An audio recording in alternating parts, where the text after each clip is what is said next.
Hello नमस्कार जय जगन्नाथ सांग मैंने चलते स्टार्ट करें आज ब्लॉगटी सकाळ जलखियार आज मोर टे चूड़ा चकटा माने दही चीनी पकई चकटा होगी खियागला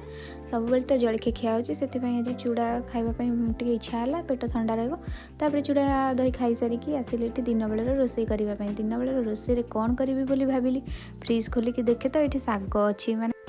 माने काली शाग आसिक फ्रिज्रे थिला स्टोर होगी तो शाग आज बाछी बुछा देली यहाँ मुझे भाविली आज कि शाग करी बोली माने शागटा कौन करी बोली तो भाविली शाग खरड़ा करी माने आपण मैंने जोटा गुंड पकईकी करते से शागटा को आम शाग खरड़ा को तापर ये मोर शाग बछा बछी सरीगला नहीं पानी रे पकईदेली पानी रे अध घंटे कि 15-20 मिनट रखीदे भल भाव तार माटी बाली जहाँ थी शागर बढ़िया भाव में छाड़ीज अल्प धुआरे भी भल भाव में धोई हो कि बालिया लगे तापर ये शाग खरड़ा सब परिवा काटिदेली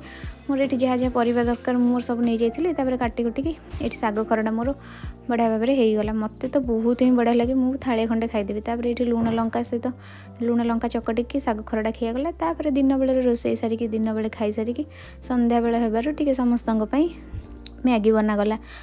वीडियो भल लगे लाइक शेयर सब्सक्राइब करेंगे रही जय जगन्नाथ।